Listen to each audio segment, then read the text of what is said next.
El zumbido constante del ventilador en mi oficina de despacho siempre me ha servido para calmar los nervios, pero hoy apenas lo escucho. Estoy sentado frente a mi viejo escritorio de metal, revisando los manifiestos de carga de la semana.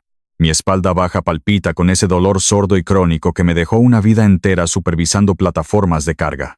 Ajusto la lámpara de cuello de ganso para iluminar mejor la chequera que tengo abierta sobre los reportes de capacidad de peso. Tomo mi bolígrafo y escribo la cifra con cuidado. $80,000. Es casi todo lo que me queda en ahorros líquidos, pero es para cubrir los gastos de la boda de lujo de mi hijo Julian y su esposa Valeria.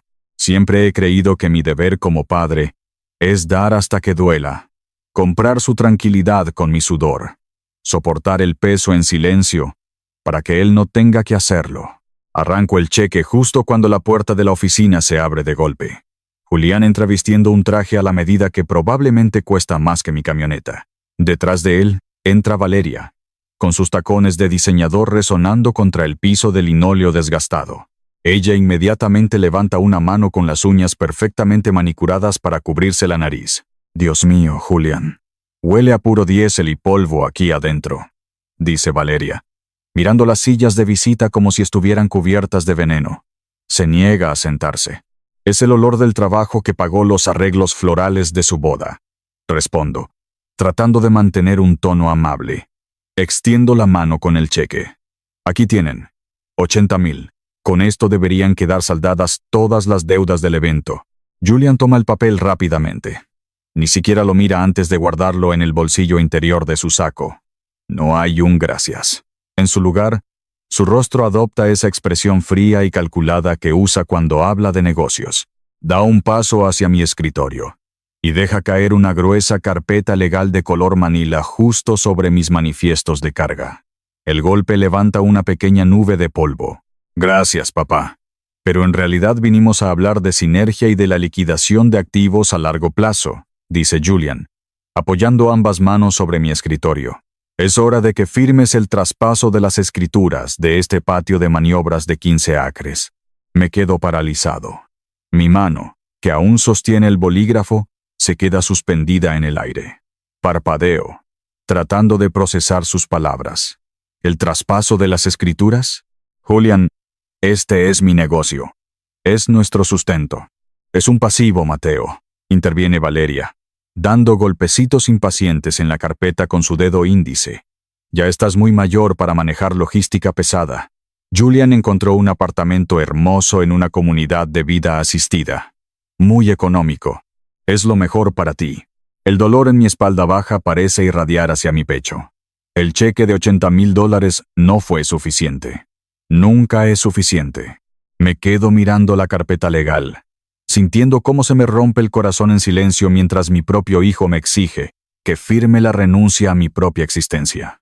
Trato de respirar profundo, pero el aire en la oficina de repente se siente pesado, denso.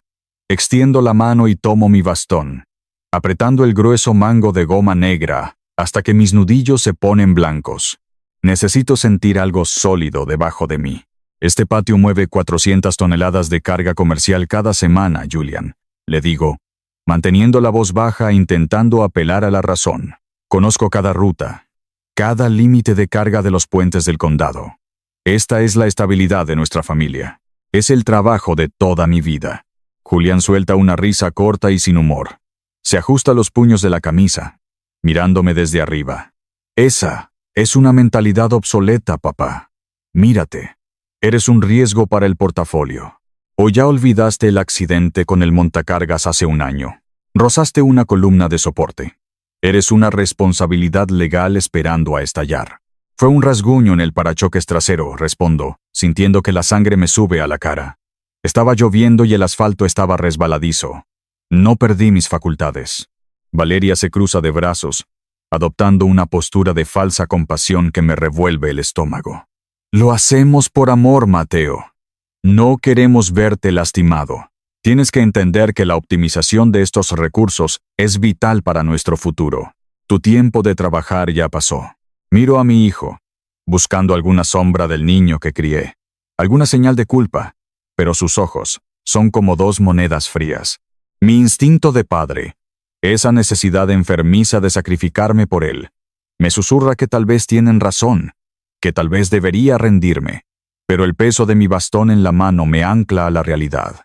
No voy a firmar esto hoy, digo, empujando la carpeta manila un par de centímetros hacia él. Necesito leer los términos. Necesito que mi abogado lo revise. El rostro de Julian se endurece. La máscara corporativa se cae por un segundo, revelando una crueldad que me hiela la sangre. No te estoy pidiendo permiso, papá. Te estoy informando. Si no cooperas y firmas ese documento para el final de la semana, voy a llamar a los servicios de protección para adultos. Haré que te declaren mentalmente incompetente para administrar tus propios bienes.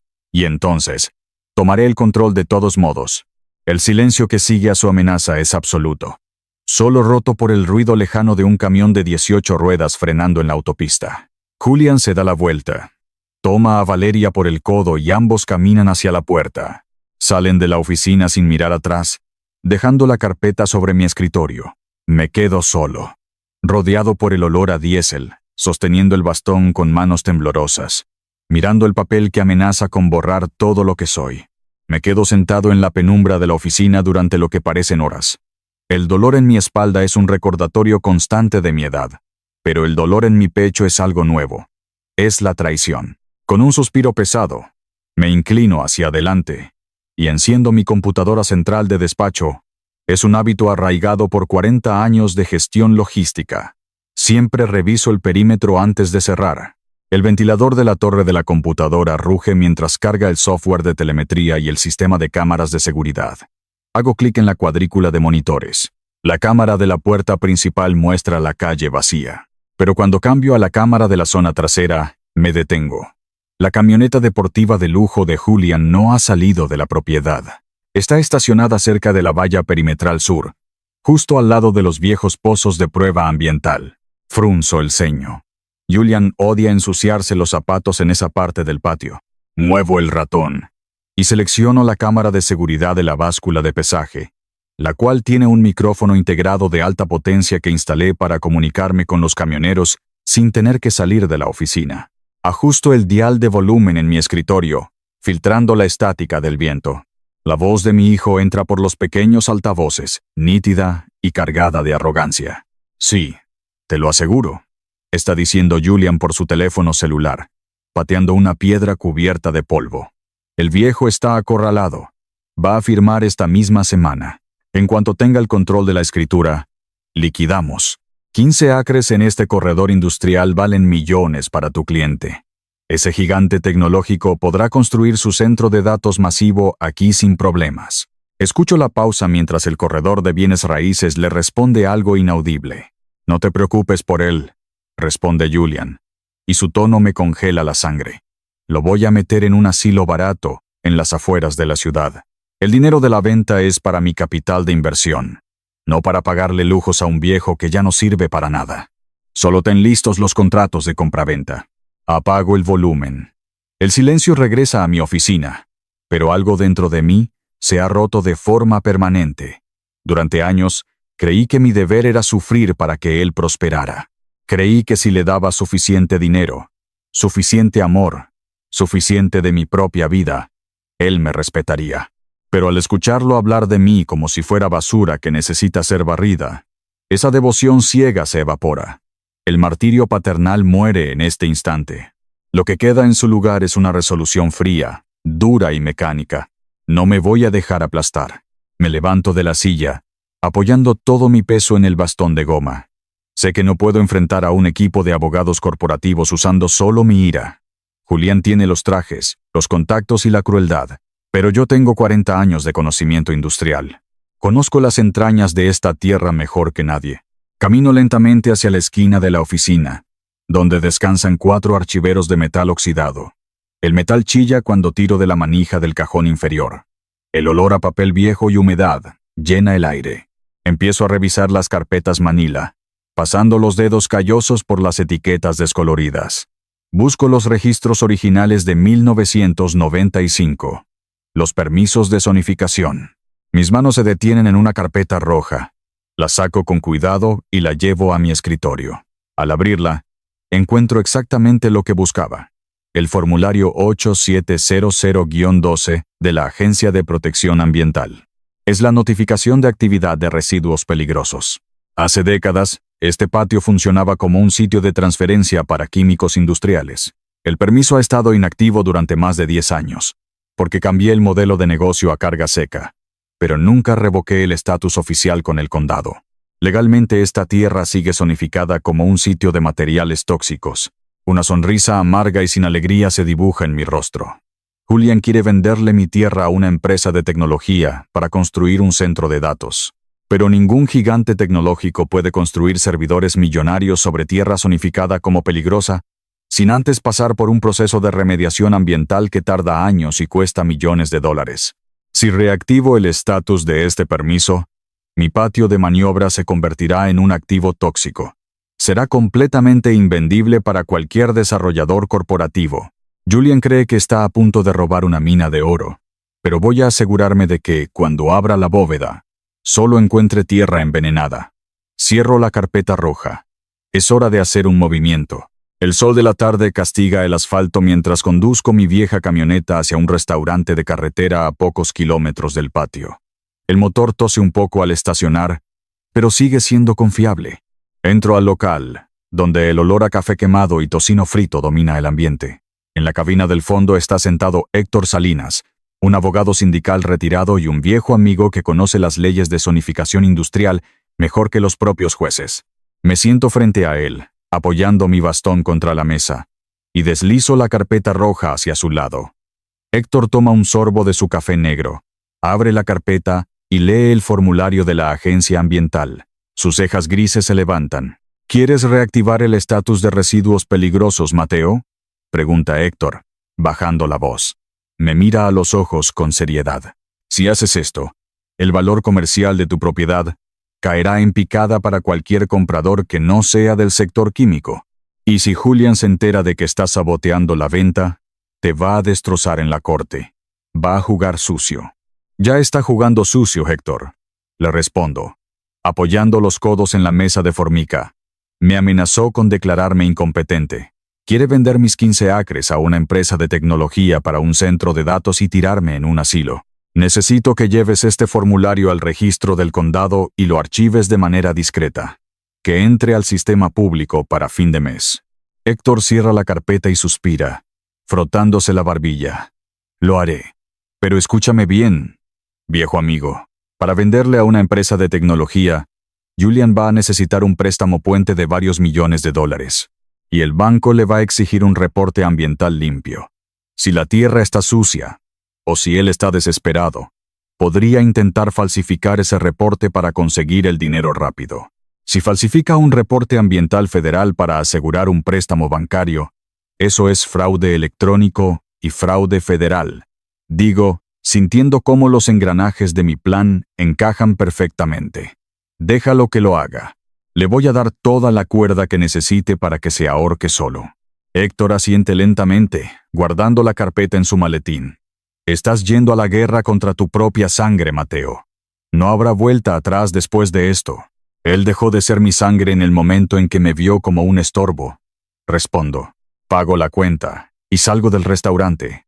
Conduzco de regreso a mi patio de maniobras, viendo las grúas y los camiones en la distancia. Mi espalda sigue doliendo, pero mi mente está más clara que en años. Mañana, cuando Julian regrese, voy a interpretar el papel que él espera. Voy a ser el anciano derrotado, asustado y tembloroso. Voy a ser la presa perfecta, hasta que la trampa se cierre sobre él. A la mañana siguiente, el ruido de los motores diésel en el patio de maniobras es ensordecedor, pero no lo suficiente para ocultar el sonido de la camioneta deportiva de Julian frenando bruscamente frente a mi oficina, a través de la ventana manchada de polvo. Veo a mi hijo bajar del vehículo. Valeria lo sigue de cerca. Detrás de ellos camina un hombre delgado, con un maletín barato y un traje que le queda grande. Un notario público corrupto, sin duda. La puerta se abre y los tres entran, trayendo consigo el calor sofocante de Texas. Julian no pierde el tiempo con saludos. Camina directamente hacia mi escritorio, toma la misma carpeta manila del día anterior y la abre frente a mí. El notario se queda junto a la puerta, sudando y mirando su reloj de manera nerviosa. «Se acabó el tiempo de pensar, papá», dice Julián, golpeando la página con el dedo índice. Su voz es dura, carente de cualquier afecto filial. «Trajimos a un notario para oficializar esto. Vas a firmar el documento ahora mismo. Si te niegas, tengo el número de los servicios de protección para adultos en Mercado Rápido. Haré que una ambulancia psiquiátrica venga a buscarte hoy mismo». Valeria se cruza de brazos, mirándome con una mezcla de lástima fingida y desprecio. «Es por tu propio bien, Mateo. No hagas esto más difícil de lo que ya es. Solo firma y podrás descansar». Miro a mi hijo a los ojos. Veo la ambición cruda, la desesperación por mantener un estilo de vida que no puede pagar. Hace 24 horas, esta amenaza me habría destruido por completo. Me habría rendido ante mi propia culpa, asumiendo el papel del mártir. Pero hoy, esa debilidad es mi mejor arma. Dejo que mis hombros caigan, encorvando mi postura. Hago que mi respiración se vuelva superficial y agitada. «Julián, por favor», digo, forzando un tono de voz quebrado y débil. «No me hagas esto. No me quites mi vida. Firma el maldito papel», responde él, empujando un bolígrafo de tinta negra hacia mi mano. Tomo el bolígrafo.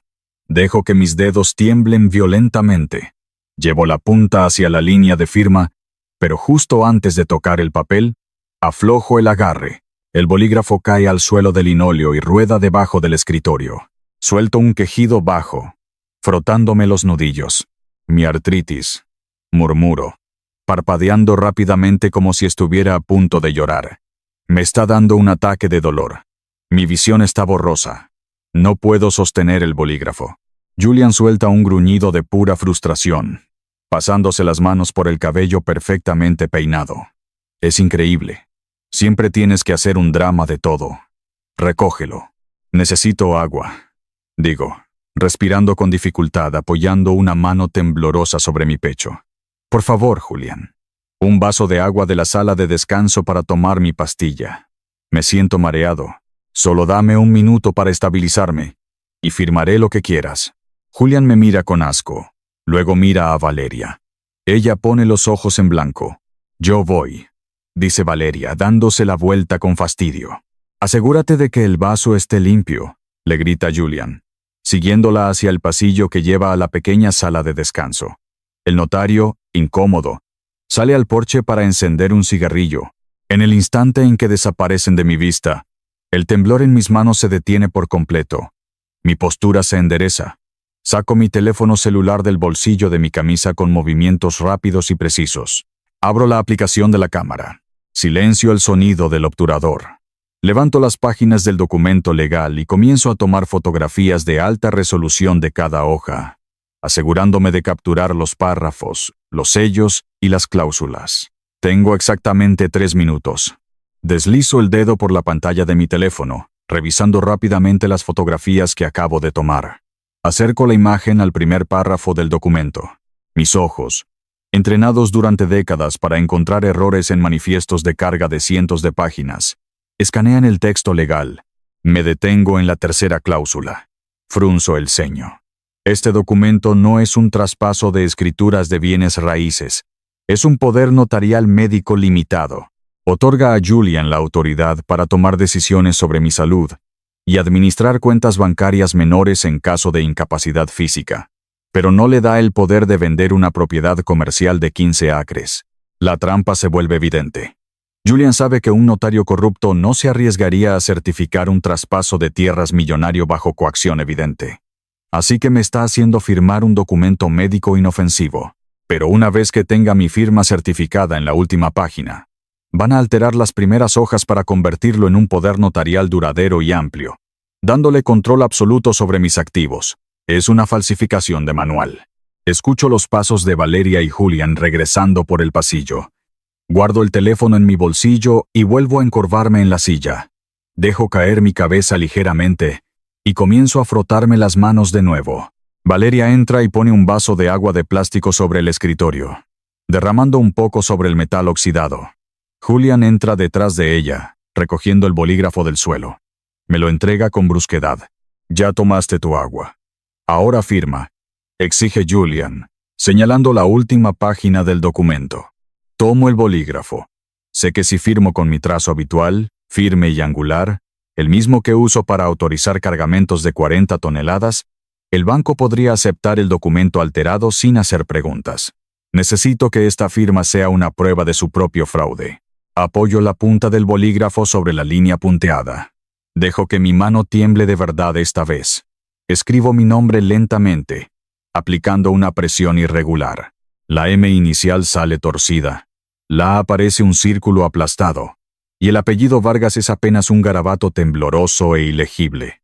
Es la firma de un hombre aterrorizado, medicado o al borde del colapso. Es completamente distinta a mi firma legal registrada.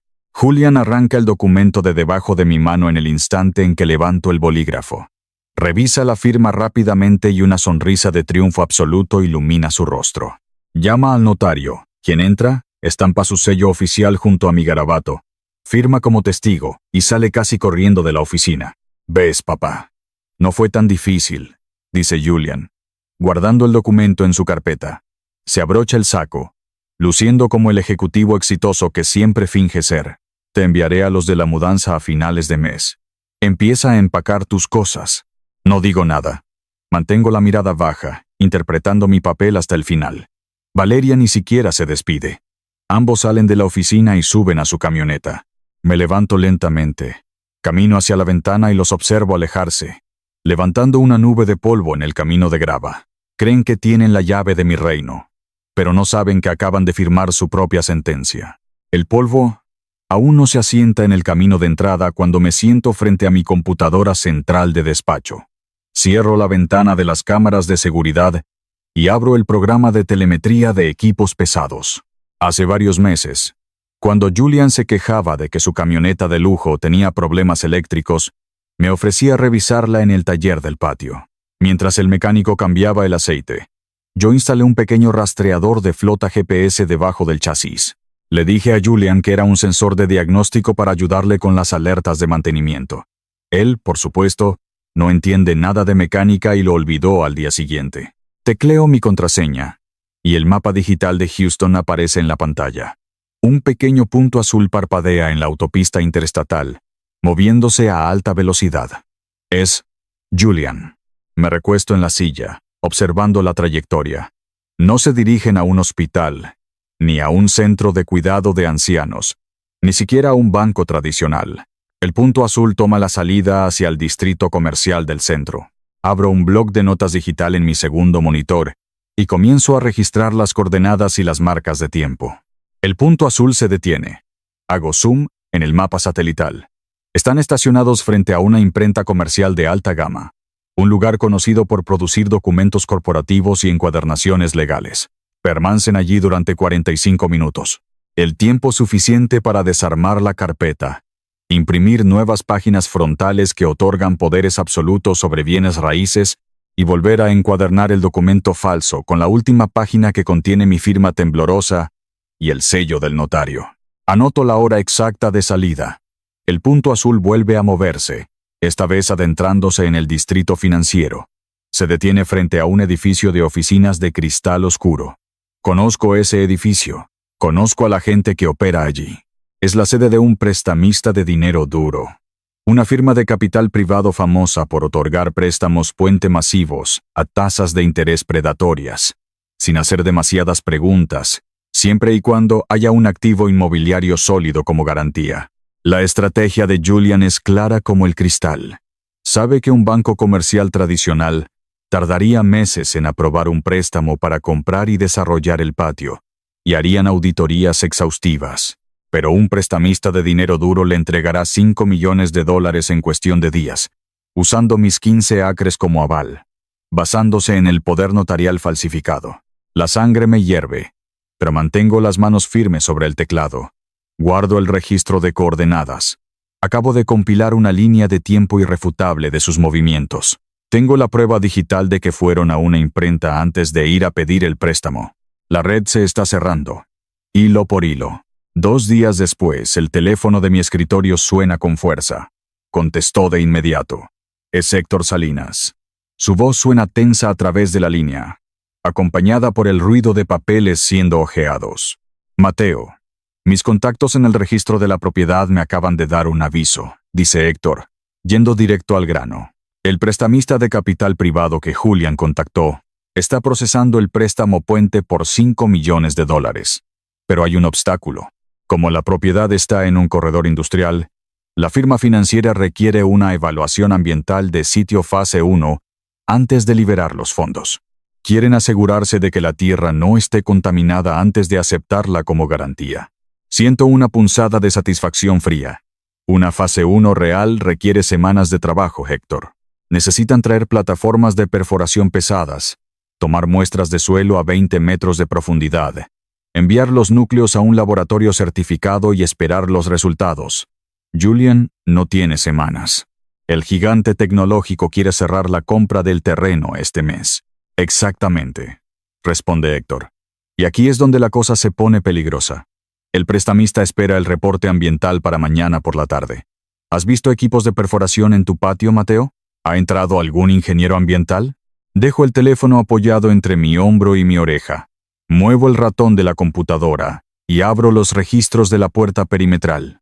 Reviso las bitácoras de entrada de los últimos 3 días. Nada. Cambio a las grabaciones de las cámaras de seguridad de la báscula de pesaje, adelantando las imágenes a velocidad rápida. Solo veo mis propios camiones de carga seca entrando y saliendo. Ninguna plataforma de perforación ha pisado mis 15 acres. El patio está completamente limpio, Héctor. Le confirmo, sintiendo el peso de la realidad.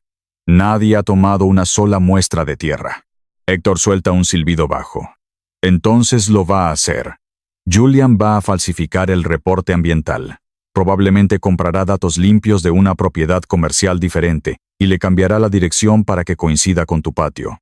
Si le entrega ese reporte falso al prestamista para asegurar los 5 millones, acaba de cruzar la línea hacia el fraude electrónico federal y el fraude ambiental. Déjalo que lo entregue. Digo, mi voz sonando como el acero de una viga de soporte. ¿Ya se registró mi formulario de reactivación de residuos peligrosos en el condado? Sí. Entró al sistema público esta misma mañana. Tu tierra es oficialmente un sitio de materiales tóxicos a los ojos del gobierno federal, confirma Héctor. Perfecto. Respondo. Julian está construyendo su castillo sobre un campo minado. Gracias, Héctor. Cuelgo el teléfono. Me levanto y camino hacia la ventana, mirando el polvo que se levanta en el patio. Mi hijo acaba de cometer un delito federal. No hay vuelta atrás. La trampa está completamente armada, y el seguro ha sido retirado. Pasa una semana entera. El calor en Houston se vuelve opresivo, horneando el asfalto del patio de maniobras. Me mantengo en mi rutina, supervisando las cargas, revisando los frenos de aire de los camiones y firmando manifiestos. Pero cada tarde, cuando los motores se apagan, me siento frente al monitor de despacho y abro las redes sociales públicas de Valeria. Hoy, la pantalla se ilumina con una serie de fotografías y videos nuevos. Hago clic en el primer video. Valeria está de pie frente a un concesionario de autos de lujo, sosteniendo las llaves de un auto deportivo europeo color plata. Recién salido de la sala de exhibición. Lleva un vestido de diseñador y gafas de sol enormes. Celebrando las nuevas sinergias corporativas y el crecimiento del portafolio, dice la descripción debajo del video, acompañada de iconos de copas de champán. Paso a la siguiente publicación. Es una fotografía de Julian, relajado en una silla reclinable de primera clase en un vuelo comercial, sosteniendo una copa de vino. La ubicación etiquetada es un resort exclusivo en la costa. El préstamo puente de $5 millones ha sido aprobado y los fondos han sido liberados.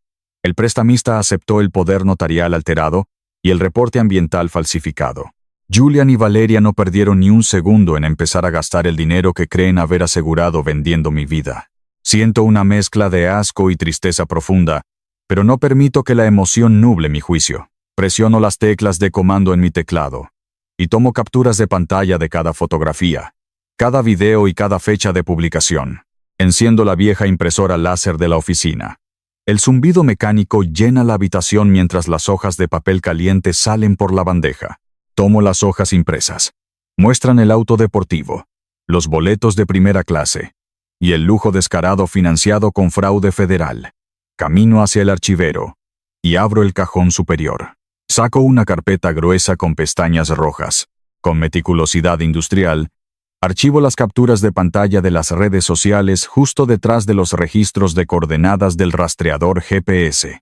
Detrás de eso, coloco las fotografías que tomé del poder notarial médico original. Y al final de la carpeta, descansa la copia oficial y sellada del formulario de la Agencia de Protección Ambiental, que declara mis 15 acres como un sitio activo de residuos peligrosos. El dinero ya fue gastado. El crimen se ha completado a través de líneas federales. Cierro el cajón del archivero con un golpe metálico, que resuena en la oficina vacía. Miro a través de la ventana hacia mi patio manchado de diésel. Sé que los compradores corporativos vendrán pronto a reclamar lo que creen que es suyo. Estoy listo para la guerra. El rugido distante de la autopista se ve interrumpido por el crujido de neumáticos de lujo sobre la grava de mi entrada.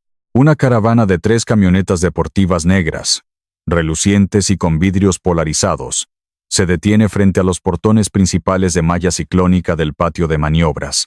El polvo industrial se levanta, cubriendo la pintura inmaculada de los vehículos. Observo la escena desde la ventana de mi oficina de despacho, apoyando ambas manos sobre el mango de goma de mi bastón. Las puertas de los vehículos se abren. Julian y Valeria son los primeros en bajar. Visten trajes corporativos de alta costura, luciendo completamente fuera de lugar entre los tanques de diésel y las plataformas de carga de acero oxidado. Detrás de ellos, desciende un grupo de ejecutivos de tecnología y topógrafos, hombres y mujeres, con cascos blancos impecables y chalecos reflectantes, que nunca han tocado una gota de grasa de motor. Miran mi patio con una mezcla de fascinación clínica y absoluto desprecio. Salgo de la oficina, cerrando la puerta de metal detrás de mí. El calor de Texas ya es sofocante, pero no acelero el paso. Camino hacia los portones cojeando ligeramente, dejando que el peso de mi cuerpo descanse sobre el bastón a cada paso. No saco las llaves de inmediato. Me detengo a 1 metro de la cerca, obligándolos a esperar bajo el sol implacable. «Abre la maldita puerta, Mateo», grita Julian a través de los eslabones de metal, perdiendo la compostura corporativa por un segundo. Agarra la cerca con ambas manos y la sacude. «Soy el dueño legal de esta propiedad ahora. Tenemos una inspección de sitio programada, y estás obstruyendo el paso». No digo una sola palabra. Sacó el pesado llavero de latón de mi bolsillo con lentitud calculada. Selecciono la llave correcta. La introduzco en el candado industrial y lo giro. El mecanismo cede con un chasquido metálico. Empujo el portón de acero, abriendo el camino. Los lobos acaban de entrar a la jaula, convencidos de que son ellos quienes controlan el territorio. Los ejecutivos de tecnología no pierden el tiempo. Caminan directamente hacia el centro del patio, ignorando los camiones estacionados. El líder del grupo, un hombre alto con gafas de diseñador, despliega un enorme rollo de planos arquitectónicos sobre el capó caliente de la camioneta principal. Los demás se acercan, señalando con bolígrafos hacia dónde están mis tanques de combustible, discutiendo en voz alta sobre dónde irán las torres de enfriamiento y las granjas de servidores. Valeria se separa del grupo y camina hacia mí. Sus tacones se hunden ligeramente en la tierra mezclada con aceite. Me mira de arriba a abajo, deteniéndose en mis botas de trabajo desgastadas. «Disfruta tus últimos minutos aquí, Mateo», dice Valeria, con una sonrisa que no llega a sus ojos. «La camioneta de la comunidad de vida asistida llegará en 1 hora para recoger tus cosas. Julian ya pagó el primer mes. Deberías estar agradecido de que no te dejemos en la calle». La ignoro por completo. Paso junto a ella, apoyando mi bastón con firmeza, y me acerco al capó de la camioneta donde Julian está asintiendo vigorosamente a todo lo que dice el ejecutivo principal. Me detengo justo frente a mi hijo. «Julian», digo, proyectando mi voz para que todos los presentes me escuchen claramente por encima del ruido del viento. «Antes de que estos señores comiencen a demoler el trabajo de 40 años, quiero hacerte una pregunta muy simple. ¿Estás absolutamente seguro de que la tierra de estos 15 acres está lo suficientemente limpia para construir un centro de datos?» Julián suelta una carcajada nerviosa, mirando a los ejecutivos como si yo fuera un anciano senil diciendo tonterías. Se ajusta la corbata y me responde con voz condescendiente. «Por supuesto que sí, papá. La evaluación ambiental de sitio fase 1 fue impecable. El reporte está certificado, sellado y aprobado por el banco. La tierra es perfecta. Asiento lentamente con la cabeza. Guardo sus palabras en mi mente. Lo tengo grabado, frente a media docena de testigos corporativos de alto nivel, confirmando la validez de un documento que yo sé que es una falsificación federal. La arrogancia lo ha cegado por completo. El ejecutivo principal se ajusta las gafas y saca un bolígrafo de oro del bolsillo interior de su saco. Se dirige a Julian con una sonrisa profesional. Bien, Julian. El préstamo puente está confirmado y los fondos están en tu cuenta. Solo necesitamos tu firma final en esta autorización de demolición, para que nuestros equipos comiencen a desmantelar la oficina de despacho y los tanques de almacenamiento mañana a primera hora. Julian extiende la mano, ansioso, con los ojos brillando de pura codicia. Sus dedos están a centímetros de tomar el bolígrafo. Doy un paso al frente. Levanto mi bastón y estrello el grueso mango de goma negra directamente sobre el centro de los planos arquitectónicos, con un golpe sordo y violento. El impacto hace vibrar el capó de la camioneta. Todos se congelan. El ejecutivo principal da un paso atrás. Sorprendido. Nadie va a demoler nada en esta propiedad. Digo, mi voz cortando el aire caliente como una cuchilla industrial. Meto la mano libre dentro de mi pesada chaqueta de trabajo y saco la carpeta gruesa con pestañas rojas. No miro a Julian. No miro a Valeria. Extiendo el brazo y le entrego la carpeta directamente al ejecutivo principal de la empresa tecnológica. Lea la primera página. Le ordeno, con la autoridad de un hombre que ha dirigido cuadrillas de carga pesada durante 4 décadas. El ejecutivo, confundido, abre la carpeta. Sus ojos escanean el documento oficial del condado. Veo el momento exacto en que su cerebro procesa la información. El color drena completamente de su rostro. Sus manos comienzan a temblar ligeramente. Esto es un formulario activo de la Agencia de Protección Ambiental. Tartamudea el ejecutivo, mirando a Julián con absoluto horror. Esta tierra está registrada legalmente como un sitio de transferencia de residuos peligrosos. Es un activo tóxico. No podemos construir servidores aquí. La remediación ambiental nos costaría 10 años y $20 millones. El pánico estalla en el patio. Julián pierde el control por completo. Su rostro se vuelve rojo escarlata. Agita los brazos frenéticamente. «Es mentira», grita Julian, acercándose al ejecutivo. «Ese documento es falso. El viejo está loco. Yo tengo el reporte ambiental fase 1 certificado por un laboratorio. La tierra está limpia». Valeria se lanza hacia adelante, intentando arrebatar la carpeta roja de las manos del ejecutivo.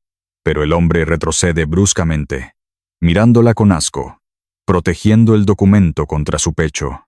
¿Un reporte fase 1? Pregunto, manteniendo un tono de voz frío y metódico.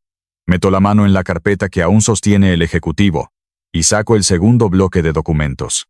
Una evaluación ambiental real requiere plataformas de perforación pesadas. Requiere extraer núcleos de tierra a 20 metros de profundidad. Toma semanas. Levanto las hojas impresas para que todos las vean. Estos son los registros de telemetría GPS de mi sistema de despacho y las marcas de tiempo de las cámaras de seguridad de la báscula de pesaje de los últimos 30 días. Explico, señalando los datos irrefutables. Ningún equipo de perforación ha cruzado mis portones. Nadie ha tomado una sola muestra de tierra. El reporte ambiental que usaste para asegurar ese préstamo de $5 millones es una falsificación federal. Julian. El silencio que sigue es sepulcral. Los ejecutivos de tecnología no necesitan escuchar nada más. El líder tira los planos arquitectónicos sobre el capó. Le devuelve la carpeta roja a Julian dándole un golpe en el pecho y se da la vuelta. El trato está muerto, anuncia el ejecutivo, haciendo una señal a su equipo. Vámonos de aquí ahora mismo. Y Julian, espera una llamada de nuestro departamento legal. Nos mentiste. Los ejecutivos suben a sus camionetas a toda prisa. Los motores rugen y los vehículos dan la vuelta, levantando una tormenta de polvo mientras escapan de la escena del fraude. El polvo se asienta lentamente, cubriendo los zapatos de diseñador de mi hijo. Julian y Valeria se quedan solos en medio del inmenso patio de maniobras. El préstamo puente de $5 millones. Ese dinero que ya gastaron en autos deportivos y viajes de lujo, ahora está respaldado por una propiedad tóxica que no vale absolutamente nada para el banco. Julian cae de rodillas sobre la grava manchada de aceite. Sus manos se aferran a su cabello. Comienza a hiperventilar, el aire entrando y saliendo de sus pulmones en jadeos agudos y desesperados. Sabe exactamente lo que significa esto. El prestamista de dinero duro no es un banco tradicional. Son tiburones financieros. Exigirán el pago inmediato de los 5 millones. Valeria está paralizada, con los ojos muy abiertos, mirando a Julian como si de repente se hubiera convertido en un cadáver. A lo lejos, el sonido de sirenas comienza a cortar el aire caliente de la tarde. El sonido crece rápidamente. 2 vehículos federales sin marcas y una patrulla del alguacil del condado entran por los portones abiertos, con las luces rojas y azules destellando intensamente, reflejándose en los tanques de diésel. Los vehículos frenan bruscamente formando un semicírculo alrededor de Julian y Valeria. Las puertas se abren. Héctor Salinas, mi viejo amigo y abogado, baja del primer vehículo federal, acompañado por 2 agentes con chalecos tácticos. Héctor me mira y asiente con la cabeza, luego dirige su atención a mi hijo, que sigue de rodillas en la tierra. El registro público de la Agencia de Protección Ambiental se actualizó esta mañana, Julian, anuncia Héctor, su voz resonando con autoridad legal. El prestamista de capital privado vio que la garantía de su préstamo era un sitio de residuos peligrosos. Descubrieron el reporte ambiental falso hace 2 horas. Han activado la cláusula de aceleración del contrato y han presentado cargos federales por fraude electrónico. Un oficial del alguacil se acerca a Julian por la espalda, desenganchando unas esposas de acero de su cinturón. Me quedo de pie, apoyado en mi bastón, observando cómo mi hijo se enfrenta, por primera vez en su vida, a la brutal e ineludible realidad de su propia codicia. El oficial del alguacil da un paso al frente, toma los brazos de Julian y los tira bruscamente hacia su espalda. El clic metálico de las esposas cerrándose resuena con una claridad escalofriante en el inmenso patio de maniobras. El oficial comienza a recitar los derechos Miranda con una voz monótona y practicada, mientras Julian solloza, con la frente apoyada contra el polvo y el aceite del suelo. Al escuchar el sonido del acero, Valeria parece despertar de su parálisis. Su instinto de supervivencia corporativa se activa de inmediato. Da un paso atrás, alejándose de Julian como si él fuera material radiactivo. «Yo no tengo nada que ver con esto», grita Valeria, mirando a los agentes federales con los ojos muy abiertos. Su voz es aguda, cargada de un pánico egoísta. «Yo no firmé nada. Él me mintió. Julian me dijo que su padre había accedido a vender. Yo solo lo acompañé. Soy una víctima en todo esto». Valeria se da la vuelta, dispuesta a caminar hacia la salida, dispuesta a abandonar a su esposo en la tierra sucia para salvar su propio pellejo. Pero Héctor Salinas da un paso lateral, bloqueando su camino. El viejo abogado sindical saca una hoja de papel doblada del bolsillo interior de su chaqueta. «No tan rápido, Valeria», dice Héctor, desdoblando el papel y entregándoselo al agente federal que está a cargo. «Mateo y yo hicimos una pequeña investigación adicional. Este es un correo electrónico impreso, enviado desde tu cuenta corporativa personal directamente al oficial de préstamos de la firma de capital privado. En él, tú personalmente negocias la tasa de interés del préstamo puente y proporcionas los números de ruta para que los 5 millones de dólares sean depositados en una cuenta conjunta que tú controlas». Valeria se detiene en seco. Su rostro pierde todo el color. «Tú orquestaste el desembolso de los fondos», continúa Héctor, implacable. «Eres cómplice principal de fraude electrónico federal». El agente federal revisa el correo impreso, asiente con la cabeza y hace una señal a su compañero. El segundo agente saca otro par de esposas. Valeria comienza a gritar, esta vez no con palabras articuladas, sino con un chillido de furia pura. Se resiste, sacudiendo los brazos, maldiciendo a Julian, maldiciendo a Héctor y maldiciéndome a mí. En el forcejeo, su abrigo de diseñador se resbala de sus hombros y cae directamente sobre un charco de diésel estancado. El agente la somete rápidamente y le asegura las manos en la espalda. Julian, aún de rodillas, levanta la cabeza. Su rostro está manchado de lágrimas y tierra. Me mira directamente a los ojos. En su mirada, veo la misma manipulación que ha usado durante toda su vida. «Papá, por favor», ruega Julian, arrastrándose un par de centímetros hacia mí sobre la grava. Su voz se quiebra. sonando exactamente como el niño pequeño que solía ser cuando rompía algo y quería que yo lo arreglara. Papá, ayúdame. Tienes que ayudarme. Vende el patio. Véndelo legalmente ahora mismo. Paga los 5 millones. Paga la multa. Si les devuelves el dinero hoy, retirarán los cargos. No dejes que me lleven a una prisión federal. Te lo suplico, papá. Siento un tirón físico en mi pecho. Es el viejo instinto, la enfermedad crónica de mi paternidad. Durante casi 40 años, mi respuesta automática a sus lágrimas ha sido abrir mi billetera, sacrificar mi paz, trabajar horas extras y absorber su dolor. El martirio tóxico arde en mi garganta, susurrándome que un buen padre daría su propia vida para evitar que su hijo sufra, sin importar lo que el hijo haya hecho. Aprieto el mango de goma de mi bastón con tanta fuerza que mis articulaciones crujen. Levanto la vista por un segundo. Miro mi oficina de despacho, con su pintura descascarada. Miro los tanques de almacenamiento. Pienso en mi difunta esposa, Elena, y en las décadas de sudor honesto que derramamos en este asfalto. Luego, vuelvo a mirar a mi hijo, el hombre que estaba dispuesto a falsificar mi firma y tirarme en un asilo para comprar un auto deportivo. No, digo. La palabra sale de mi boca con una firmeza absoluta, cortando el aire caliente. Julián parpadea, incrédulo. ¿Qué? Papá, soy tu hijo, y por eso mismo no voy a pagar ni un solo centavo para salvarte, respondo, dando un paso hacia él, asegurándome de que escuche cada sílaba. Si te protejo de las consecuencias de tu propia monstruosidad, lo único que lograré será enseñarte a ser un mejor monstruo. Te di todo lo que tenía, Julián. Te di mi dinero, mi tiempo y mi salud, y lo usaste para intentar destruirme. El pozo se secó. Hoy, vas a pagar tus propias deudas. El rostro de Julián se desmorona. La esperanza manipuladora desaparece, reemplazada por el terror puro y absoluto. Se da cuenta de que la red de seguridad que siempre dio por sentada ha sido cortada para siempre. El oficial del alguacil lo levanta del suelo por los brazos y lo empuja hacia la parte trasera de la patrulla. Valeria ya está en el vehículo federal, llorando incontrolablemente. Las puertas se cierran con un golpe metálico pesado. No me quedo a ver cómo los vehículos se alejan. Doy media vuelta, apoyándome en mi bastón, y camino de regreso a mi oficina de despacho. Han pasado 3 semanas desde la tarde del arresto. El clima en Houston ha comenzado a enfriarse ligeramente, pero el aire en mi oficina sigue oliendo a café negro y papel viejo.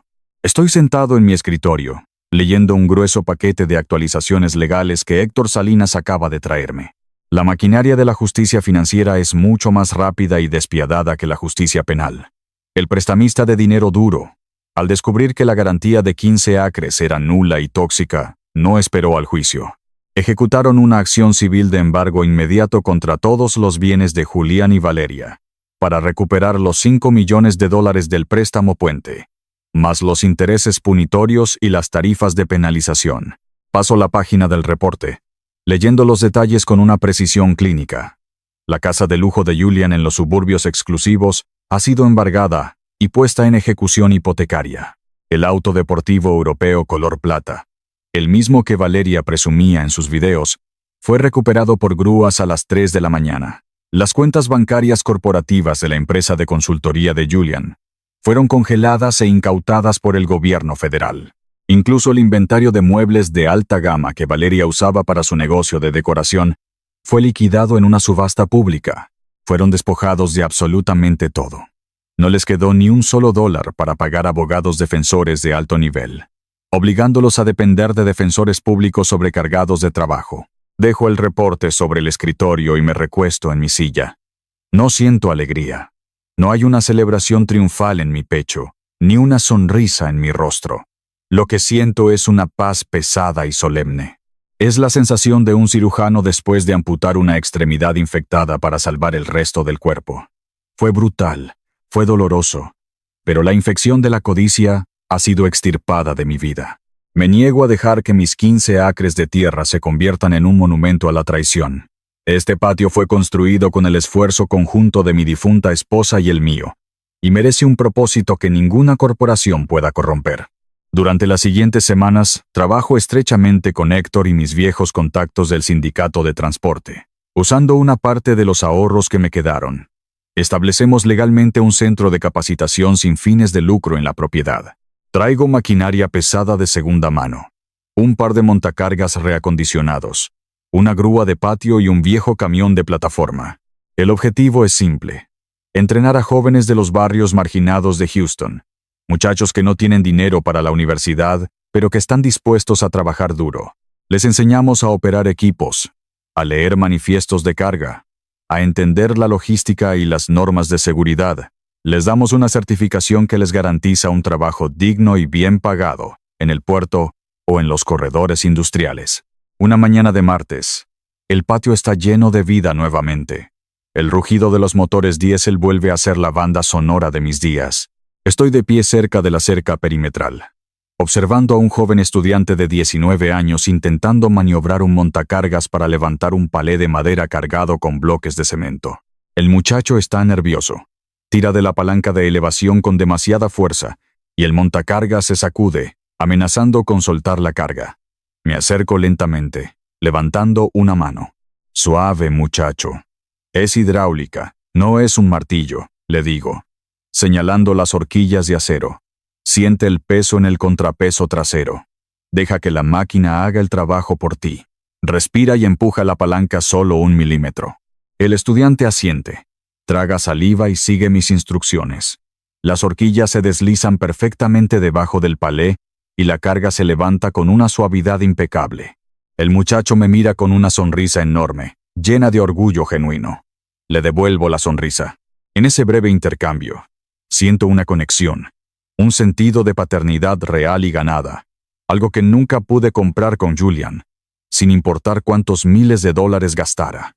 Cae la noche sobre el corredor industrial de Texas. El cielo se tiñe de un naranja profundo, y el calor del asfalto comienza a disiparse.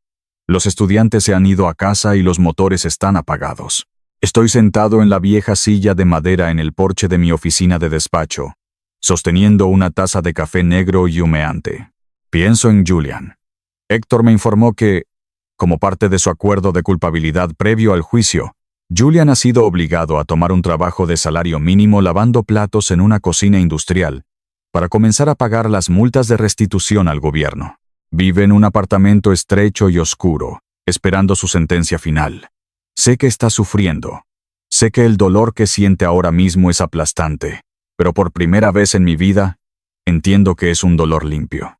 Es el dolor del crecimiento, el dolor de la realidad. Dejo la taza de café sobre la barandilla y entro a la oficina. Camino hacia mi escritorio y tomo un marco de fotos de plata desgastada. Es una fotografía de Elena, tomada hace 20 años, sonriendo frente a nuestro primer camión de carga. Paso el pulgar por el cristal. El legado está a salvo, Elena. Le digo a la fotografía, mi voz sonando ronca, pero firme en la habitación vacía. La tierra es nuestra, y ahora le pertenece a los muchachos que quieren trabajar. Y en cuanto a nuestro hijo, la lección más dura fue entregada. Tuve que dejar que se rompiera en 1000 pedazos. Me quedo mirando su sonrisa, sintiendo que finalmente he cumplido mi promesa. Me doy cuenta de que el amor verdadero no siempre es un escudo suave. A veces, el amor verdadero requiere apartarse y dejar que alguien se estrelle contra el suelo de concreto, porque es el único lugar sólido desde donde pueden empezar a reconstruirse a sí mismos con honestidad. Termino mi café. Apago los monitores de la computadora central de despacho, viendo cómo las pantallas se funden a negro. Tomo mis llaves, salgo de la oficina y cierro la pesada puerta de acero, girando la cerradura con un clic definitivo. Camino hacia mi camioneta en la frescura de la noche, apoyándome en mi bastón, sintiéndome por primera vez en décadas completamente libre del peso de mi propia culpa. A la mañana siguiente, el silencio en mi oficina de despacho es profundo, solo interrumpido por el zumbido constante de la autopista a lo lejos. Me siento frente a mi escritorio de metal oxidado. Aunque la guerra ya terminó y mi hijo está enfrentando su condena, mi mente viaja hacia atrás, a los días oscuros previos a su caída, a los preparativos ocultos que tuve que hacer antes de que la trampa se cerrara. Abro el cajón inferior y saco un viejo libro de contabilidad encuadernado en cuero gastado. Paso mis dedos callosos sobre la cubierta. El olor a papel añejo me golpea, trayendo consigo una avalancha de recuerdos. Abro el libro en las últimas páginas. Allí, entre columnas de números y registros de diésel, está la letra cursiva y elegante de mi difunta esposa, Elena. Trazar sus palabras con la mirada me transporta a 5 años atrás, a la mesa de nuestra cocina, justo antes de que ella enfermara gravemente. Mateo, tienes que abrir los ojos, me dijo Elena esa noche, con una taza de té entre las manos. Su voz era suave pero cargada de una advertencia urgente. La ambición de Julian no tiene fondo. Crees que estás comprando su afecto, pagando sus deudas y financiando su estilo de vida. Pero solo le estás vendiendo su alma. Lo estás cegando a la realidad. Es nuestro hijo, Elena. Le respondí en aquel entonces, atrapado en mi propia necesidad de ser el proveedor inagotable. Si no lo ayudo yo, ¿quién lo hará? El mundo corporativo es despiadado. Elena negó con la cabeza, mirándome con una tristeza que me heló la sangre. El mundo corporativo no es el problema, Mateo. El problema es que él cree que está por encima de nosotros. Prométeme algo. Prométeme que si alguna vez cruza la línea, si alguna vez usa nuestra sangre como arma para su propia codicia, no te sacrificarás por él. Prométeme que usarás la estructura legal de este patio para detenerlo, sin importar cuánto te duela. Cierro el libro de contabilidad de golpe, volviendo al presente, al olor a aceite de motor de mi oficina. El eco de su voz resuena en mi cabeza. Durante años ignoré su advertencia, pero al final, ella tenía razón. Me doy cuenta de que al destruir el plan de Julian, no solo me estaba defendiendo a mí mismo, estaba ejecutando la directiva final de Elena. Estaba salvando el legado de nuestra familia. El sonido agudo del teléfono de mi escritorio me saca de mis pensamientos. Es una llamada entrante, días antes de que Julian intentara tomar el patio por la fuerza. Levanto el auricular pesado. Al otro lado de la línea, escucho la voz pulida y excesivamente amigable de un hombre que no conozco. «¿Señor Mateo Vargas?», dice el hombre, con el tono rápido de alguien acostumbrado a cerrar tratos millonarios. «Mi nombre es Richard Vance. Soy corredor de bienes raíces comerciales. Represento a un consorcio tecnológico muy importante. He estado hablando con su hijo, Julian, pero creo que es hora de que hablemos de hombre a hombre, sin intermediarios». «Lo escucho, señor Vance», respondo, apoyando los codos sobre el escritorio, manteniendo mi voz neutral. «Seamos francos, señor Vargas. Su hijo está desesperado por vender, pero los trámites de su poder notarial están tomando demasiado tiempo», explica el corredor, bajando la voz como si estuviéramos compartiendo un secreto. «Mi cliente quiere empezar a construir el centro de datos el próximo mes. Le ofrezco una salida limpia y directa. $7 millones en efectivo, transferidos a su cuenta personal en 48 horas. Podría comprarse una casa en la costa de Florida. Podría jubilarse con lujos que nunca imaginó.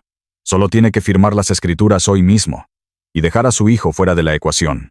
Escucho pacientemente. Dejo que el corredor despliegue toda su estrategia corporativa, intentando tentarme con la misma codicia que envenenó a Julian. Cuando termina su discurso, tomo un respiro profundo.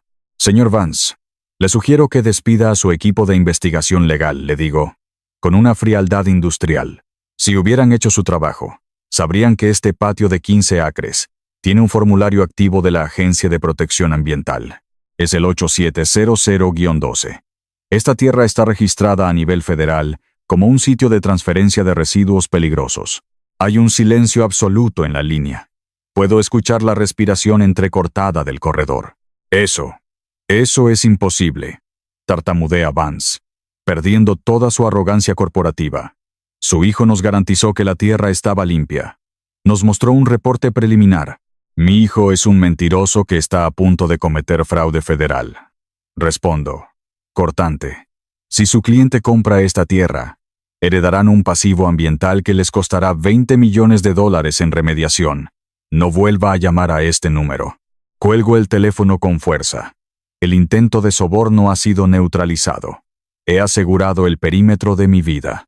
Ninguna fuerza externa, por mucho dinero que tenga, podrá interferir con la lección que estoy a punto de darle a mi hijo. Sé que Julian está perdiendo la paciencia. Con el corredor de bienes raíces presionándolo y el prestamista de dinero duro exigiendo garantías, mi hijo se está volviendo peligroso. Sé que podría intentar entrar al patio por la fuerza para intimidarme o robar los documentos originales de la propiedad antes de la invasión corporativa. No puedo depender de guardias de seguridad privados. Esos hombres trabajan por un salario y pueden ser sobornados fácilmente por un traje a la medida. Necesito lealtad absoluta. Tomo mi teléfono celular y hago 3 llamadas. No llamo a la policía. Llamo a mis viejos hermanos del sindicato de transporte. Hombres con los que he compartido rutas de 40 horas. Hombres a los que he ayudado a reparar motores a la medianoche bajo la lluvia. A las 6 de la tarde, el sonido de motores pesados inunda la entrada de mi patio. Media docena de camionetas de trabajo, abolladas y cubiertas de polvo, se estacionan cerca de los portones principales. De ellas, bajan hombres corpulentos, con barbas grises, manos callosas y botas con punta de acero. Traen consigo cajas de herramientas, cadenas de remolque y una parrilla de carbón portátil. Mateo, viejo amigo, dice Big Mike, un operador de grúa retirado, dándome un abrazo que casi me rompe las costillas. Escuchamos que tienes un problema de plagas corporativas. Vinimos a fumigar. Gracias por venir, muchachos. Les digo, sintiendo un nudo de gratitud en la garganta. En menos de una hora, los hermanos del sindicato instalan la parrilla justo detrás de la cerca de malla ciclónica. El olor a costillas asadas y humo de carbón se mezcla con el diésel del patio. Se sientan en sillas plegables, sosteniendo llaves inglesas y barras de hierro como si fueran extensiones de sus propios brazos. Forman un muro impenetrable, de solidaridad de clase trabajadora. Miro a estos hombres, riendo y compartiendo historias de la carretera. Me doy cuenta de que no estoy solo. El martirio tóxico que me aisló durante tantos años, haciéndome creer que debía sufrir en silencio, se desvanece por completo. Esta es mi verdadera familia, y mi fortaleza está protegida. La noche cae pesada y húmeda sobre Houston. Estoy sentado en mi oficina de despacho, con las luces apagadas, iluminado únicamente por el resplandor azul de los monitores de las cámaras de seguridad. Los hermanos del sindicato están afuera, en silencio, descansando en sus camionetas cerca de la entrada. Poco después de la medianoche, una pequeña alarma acústica suena en mi computadora. El software de telemetría acaba de detectar movimiento en el perímetro sur. Cambio la vista a la cámara de visión nocturna de la báscula de pesaje. Una camioneta deportiva de lujo se detiene a una cuadra de distancia, con los faros apagados. La puerta del conductor se abre y veo a Julian salir. Lleva ropa oscura, pero sus movimientos son torpes, nerviosos. Camina hacia la valla de malla ciclónica sosteniendo un par de pesadas cizallas industriales para cortar metal. Apenas puede levantar la herramienta correctamente. Mi corazón late con fuerza, pero mi mente está fría. Julian está tan desesperado por asegurar el préstamo que está dispuesto a allanar mi propiedad para buscar las escrituras. No voy a llamar a la policía. Un arresto por allanamiento menor no es suficiente para detener su plan de fraude millonario. Necesito asustarlo. Espero a que Julian llegue justo frente a los portones cerrados. Levanta las cizallas preparándose para cortar el candado principal. Extiendo la mano hacia el panel de control eléctrico de mi escritorio. Presiono el interruptor maestro de iluminación del patio. En un instante, 4 bancos de luces halógenas de inundación, diseñadas para iluminar plataformas de carga de 50 metros, se encienden simultáneamente con un zumbido eléctrico ensordecedor. El patio entero se ilumina con la intensidad del sol del mediodía. Julian suelta un grito de terror y deja caer las cizallas al suelo. Se cubre los ojos con los brazos, completamente cegado. Al mismo tiempo, las puertas de las camionetas de trabajo se abren. Big Mike y los demás hermanos del sindicato salen a la luz, golpeando sus llaves inglesas contra las palmas de sus manos, caminando lentamente hacia la cerca. No dicen una sola palabra. Su presencia es una amenaza física abrumadora. Julian retrocede tropezando. Se da la vuelta y corre hacia su vehículo con desesperación, casi cayendo sobre el asfalto. Arranca el motor y huye a toda velocidad, perdiéndose en la oscuridad de la calle. Apago las luces. He demostrado que este patio es una fortaleza impenetrable. Julian está completamente bloqueado en el mundo físico, lo que lo obligará a depender exclusivamente de su fraude documental. La mañana de la invasión corporativa amanece con un calor implacable. Es el día en que Julian planea traer a los ejecutivos de tecnología para demoler mi vida. Estoy solo en mi oficina de despacho. Los hermanos del sindicato se han retirado, dejándome el escenario libre para la confrontación final. Me levanto de la silla y siento una punzada aguda en la base de la columna vertebral. Es un recordatorio físico de mi edad, de los años de desgaste, de las toneladas de carga que he supervisado. Me apoyo pesadamente en mi bastón de goma. Cierro los ojos y tomo 3 respiraciones profundas y controladas. Estabilizo mi ritmo cardíaco. No puedo mostrar debilidad hoy. Camino hacia el archivero y saco la carpeta gruesa con pestañas rojas. La coloco en el centro de mi escritorio de metal. La abro y comienzo a organizar la evidencia con una meticulosidad absoluta.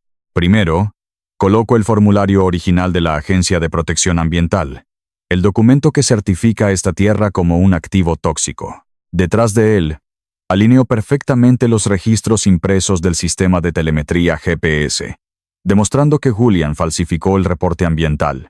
Finalmente, coloco los correos electrónicos impresos, que prueban la complicidad de Valeria en el préstamo de $5 millones. Cada hoja de papel es un clavo en el ataúde de su codicia. Aliso los bordes de los documentos con la palma de mi mano. Todo está en su lugar exacto. La trampa está armada, cebada y lista para ser detonada. Solo necesito que los objetivos caminen voluntariamente hacia ella. Cierro la carpeta roja y la guardo dentro de mi pesada chaqueta de trabajo. Me quedo de pie en medio de la oficina, escuchando el zumbido del ventilador. Entonces, lo escucho. El sonido inconfundible de neumáticos pesados de vehículos deportivos utilitarios crujiendo sobre la grava de mi entrada. Los compradores corporativos han llegado. Es hora de abrir los portones. Han pasado 8 meses desde aquella mañana en el patio de maniobras. Hoy, el aire acondicionado de la Corte Federal en el centro de Houston me enfría los huesos. Un contraste brutal con el calor del asfalto al que estoy acostumbrado. Estoy sentado en la última fila de los pesados bancos de roble. Héctor Salinas está a mi lado, vestido con un traje sobrio, con las manos cruzadas sobre su maletín de cuero. Apoyo ambas manos sobre el mango de goma de mi bastón, manteniendo la espalda recta a pesar del dolor sordo en mi zona lumbar. Al frente de la sala, en la mesa de la defensa, están sentados Julian y Valeria. Ya no hay trajes a la medida ni vestidos de diseñador. Julian lleva un traje gris barato, mal ajustado, que cuelga de sus hombros caídos. Valeria viste una blusa oscura y sencilla, con el cabello recogido, sin ningún tipo de adorno. Lucen exhaustos, rotos, despojados de toda la arrogancia corporativa que alguna vez fue su armadura. El juez federal, un hombre mayor con una expresión de severidad absoluta, acomoda sus gafas y mira los documentos frente a él. El silencio en la sala es denso, casi asfixiante. He revisado el acuerdo de culpabilidad propuesto por la defensa, dice el juez, su voz resonando a través de los micrófonos de la corte. Y debo decir que lo encuentro inaceptable. Los cargos de fraude electrónico y falsificación de documentos ambientales federales son lo suficientemente graves por sí solos. Pero lo que agrava este caso es la naturaleza depredadora del crimen. Ustedes conspiraron para despojar a un familiar de la tercera edad de su único medio de sustento, utilizando tácticas de intimidación psicológica y fraude documental para enriquecerse a costa de su ruina. Julian baja la cabeza, mirando sus propias manos temblorosas sobre la mesa de madera. Valeria se cubre el rostro, sollozando en silencio. Por lo tanto, rechazo la recomendación de una sentencia suspendida, continúa el juez, golpeando la mesa con su mazo. Julian Vargas. Lo condeno a 36 meses en una instalación penitenciaria federal de mínima seguridad, además del pago de restitución financiera total al prestamista defraudado. Valeria Ríos, dada su cooperación tardía, la condeno a 18 meses de libertad condicional estricta y servicio comunitario. Que esto sirva como un recordatorio de que la codicia tiene un límite legal. Héctor me da una palmada suave en el hombro. Observo cómo 2 alguaciles federales se acercan a Julian. Le piden que se ponga de pie y lo escoltan hacia la puerta lateral que conduce a las celdas de detención. No hay triunfo en mi pecho. No hay alegría en ver a mi propia sangre ser encadenada. Solo siento el peso inmenso y necesario de la justicia. La infección ha sido cortada de raíz. 6 meses después de la sentencia, el olor a desinfectante industrial y metal pulido llena mis pulmones. Estoy sentado en una silla de plástico atornillada al piso en la sala de visitas de la prisión federal. Frente a mí hay un grueso panel de plexiglas rayado. Al otro lado, la puerta de acero se abre, y un guardia hace pasar a Julian. Lleva el uniforme estándar de la prisión. Ha perdido peso. Sus mejillas están hundidas, y sus ojos carecen del brillo calculador que solía tener cuando hablaba de sinergias y liquidación de activos. Se sienta frente a mí. Toma el auricular de plástico negro de la pared y me mira a los ojos. Levanto mi propio auricular. «Hola, papá», dice Julian. Su voz suena metálica a través del altavoz, despojada de cualquier pretensión. «Hola, Julian», respondo, manteniendo mi tono firme pero sin hostilidad. «Te ves más delgado. ¿Estás comiendo bien?» Es comida de prisión. Uno se acostumbra, murmura, mirando la mesa de metal por un momento antes de volver a mirarme. Sus ojos se llenan de lágrimas contenidas. «Papá, he tenido mucho tiempo para pensar en esta celda, y hay algo que no me deja dormir. Tú lo sabías. Sabías lo del reporte ambiental. Sabías lo del préstamo. ¿Por qué no me detuviste?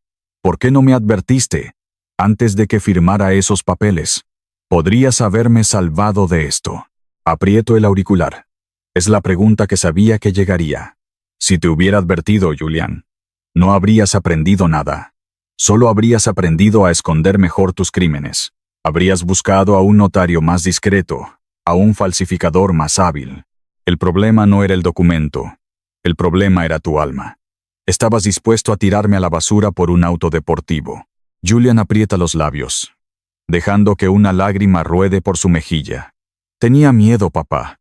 Estaba aterrorizado. Crecí viéndote llegar a casa cubierto de grasa, con la espalda destrozada, contando monedas para pagar la luz. Me juré a mí mismo que nunca sería pobre, que nunca sería como tú. Y ese miedo me envenenó. Quería el éxito tan rápido que dejé de ver a las personas. El trabajo honesto no es una enfermedad, Julian. Le digo, mi voz suavizándose una fracción. La pobreza no te destruyó. Tu desprecio por el trabajo fue lo que te trajo aquí. Lo sé ahora, susurra, limpiándose la cara con la manga del uniforme.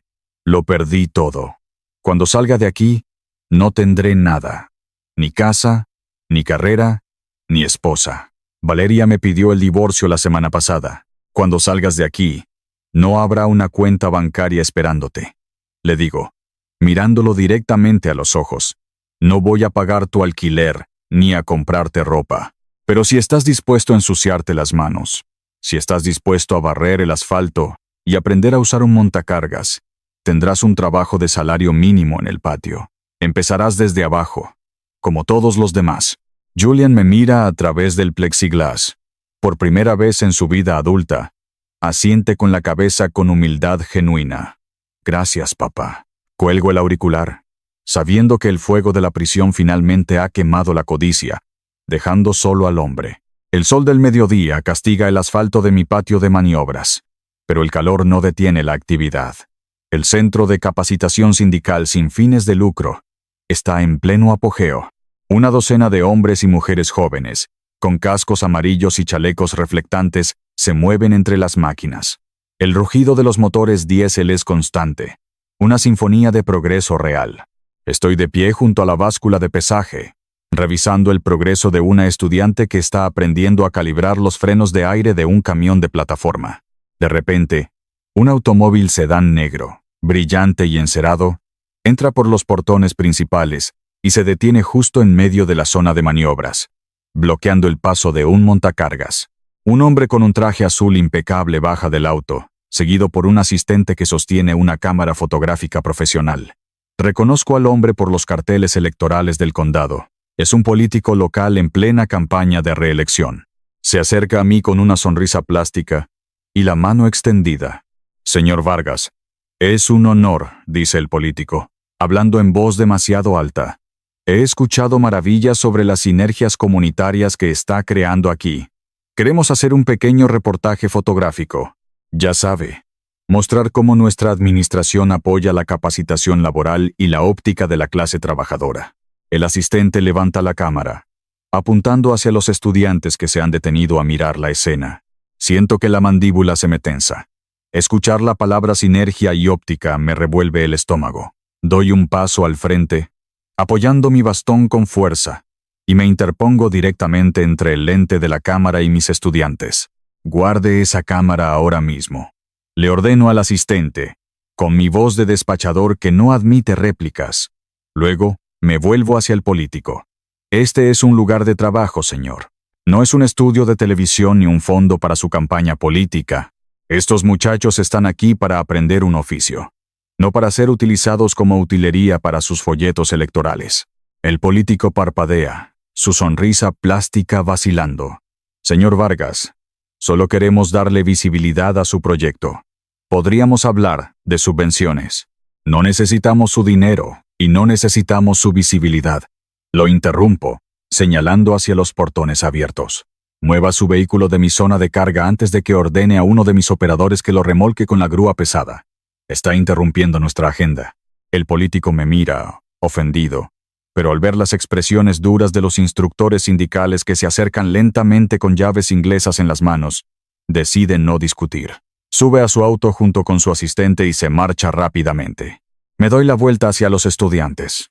Todos me miran en silencio por un segundo, y luego, uno de ellos comienza a aplaudir. Los demás se unen, silbando y riendo. Levanto una mano para calmarlos, sintiendo un calor genuino en el pecho. Me he convertido en el padre de esta comunidad, protegiéndolos de los mismos buitres corporativos que alguna vez intentaron devorarme. Unos días después, el cartero deja un pequeño fajo de correspondencia sobre mi escritorio en la oficina de despacho. Entre las facturas de electricidad y los catálogos de repuestos industriales, hay un sobre de papel grueso y texturizado, del tipo que se usa para invitaciones de lujo. Sin embargo, el sello postal es el más barato disponible. El remitente indica el nombre de Valeria Ríos, con una dirección de un complejo de apartamentos de bajo costo en las afueras de la ciudad.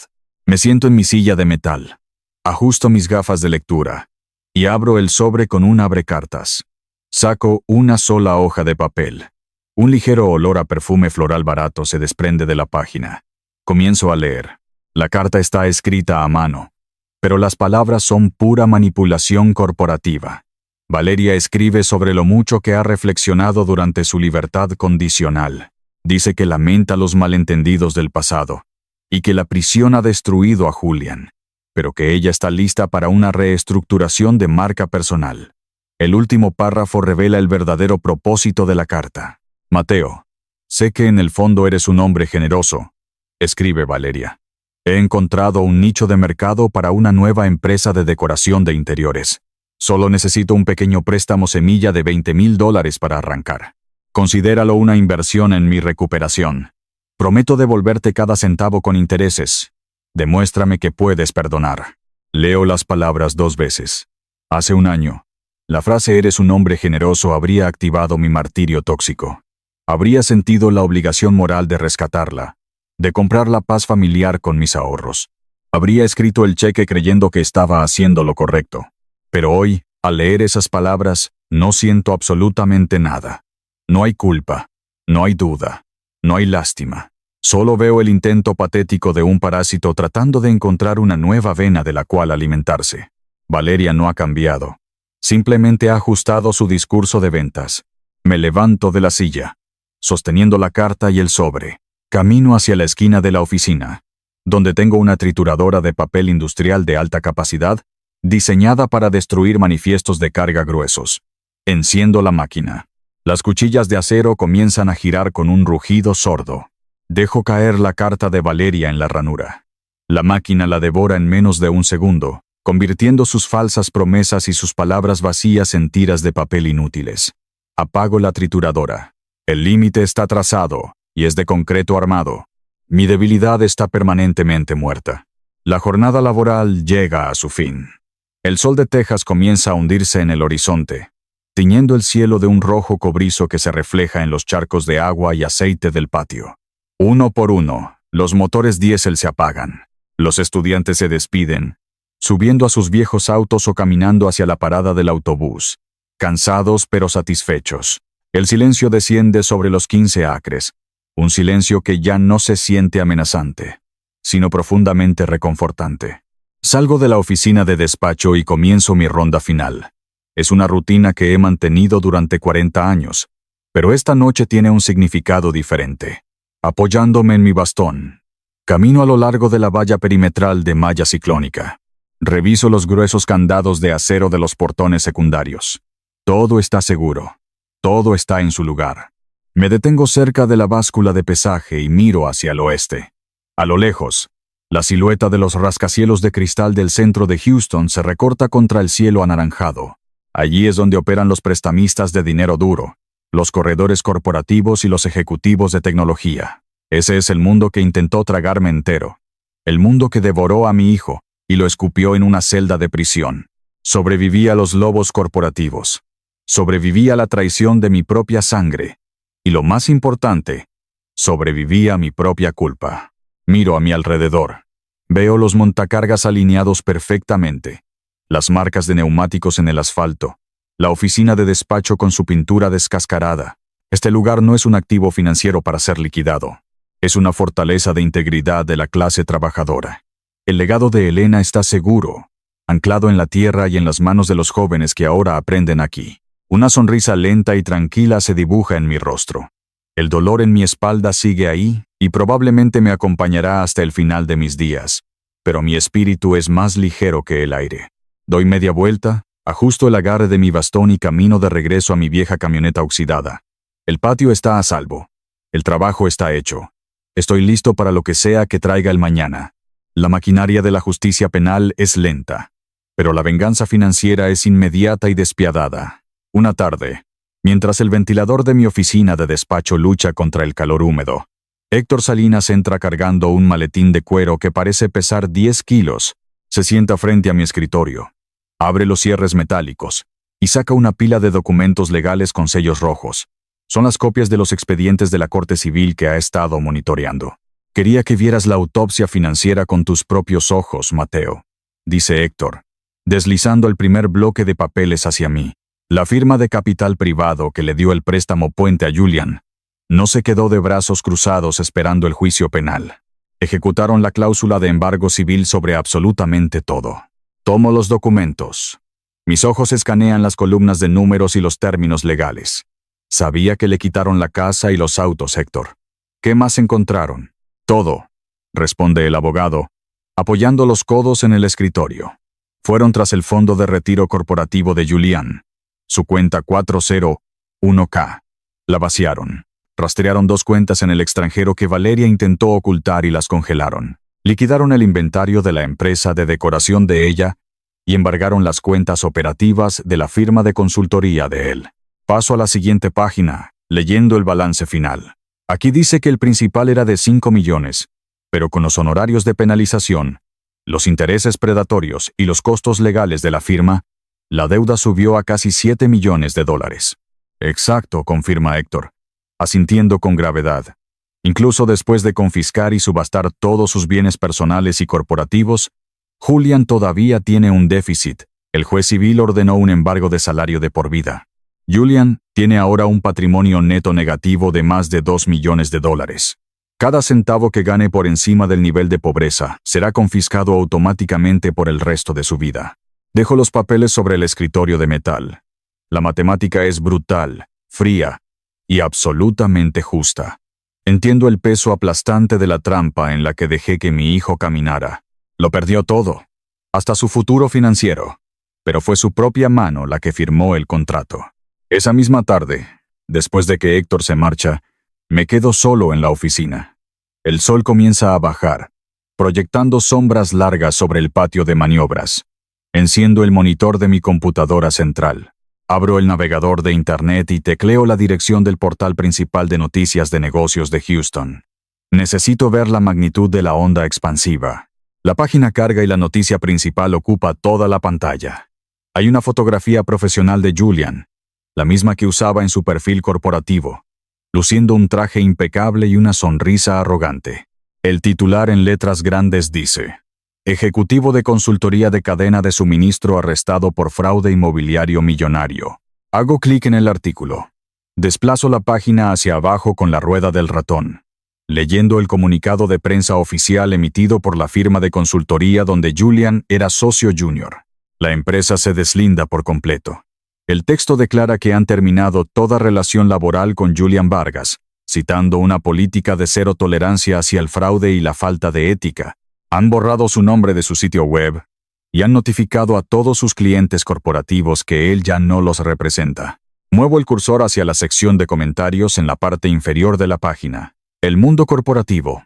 Ese mismo mundo que Julian adoraba y por el cual estuvo dispuesto a sacrificar a su propio padre, lo está devorando vivo.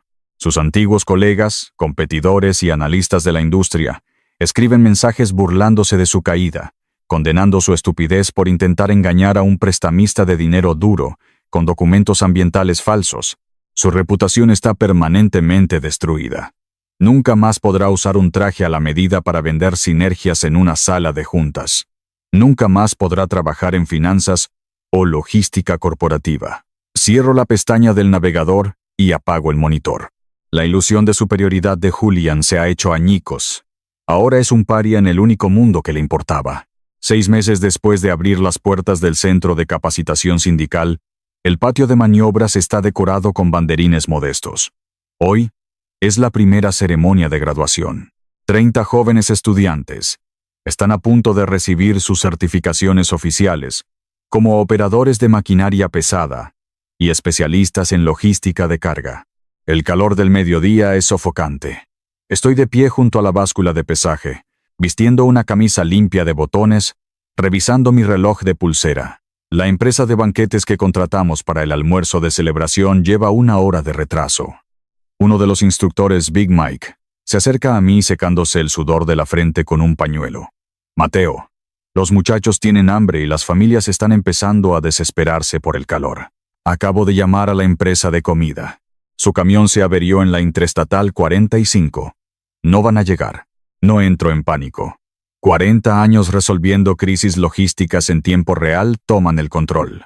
Saco mi teléfono celular y marco el número de un viejo conocido, el dueño de una flota de camiones de comida rápida que suele estacionarse cerca del puerto.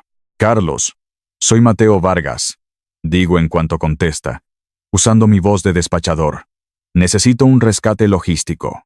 Te garantizo 60 estómagos hambrientos y pago en efectivo si puedes traer tu camión de tacos de carne asada a mi patio, en menos de 20 minutos. El tráfico en el centro está paralizado, Mateo, responde Carlos dudando. No tomes la autopista. Le ordeno, visualizando el mapa de la ciudad en mi mente. Toma la salida de la calle Jensen, gira a la derecha en la avenida Industrial Vieja. El puente principal tiene límite de peso, pero tu camión pasa sin problemas. Te abriré el portón sur para que entres directo a la zona de sombra. 18 minutos después, el camión de comida entra al patio haciendo sonar su bocina. Los estudiantes y sus familias aplauden. La crisis se convierte en una fiesta. 1 hora más tarde me paro frente a los graduados. Les entrego sus certificados uno por uno, estrechando sus manos con firmeza. Me miran con un respeto absoluto, no como a un anciano obsoleto, sino como a un maestro de su oficio. Siento la diferencia profunda y sanadora entre el afecto comprado y el respeto ganado con sudor y verdad. Cuando la ceremonia termina y las familias se marchan, el patio vuelve a quedar en un silencio tranquilo. Entro a la oficina de despacho para guardar los expedientes de los graduados. Camino hacia la fila de casilleros de metal en la parte trasera de la habitación, abriendo el último de abajo para guardar unos cables de extensión. Al mover una caja de herramientas, algo cae al suelo levantando una pequeña nube de polvo. Me agacho lentamente, apoyando una mano en mi rodilla, y lo recojo. Es un viejo guante de béisbol de cuero marrón. En la correa de la muñeca, escrito con marcador negro descolorido, está el nombre de Julian. Me quedo arrodillado por un momento, sosteniendo el guante con ambas manos. El olor a cuero viejo y aceite de guante me golpea, trayendo consigo el recuerdo de un niño de 10 años corriendo por este mismo patio, riendo antes de que el dinero y el estatus se convirtieran en su única religión. Una ola de dolor intenso y agudo me atraviesa el pecho. Es un dolor diferente al del martirio tóxico. Es el dolor puro del duelo.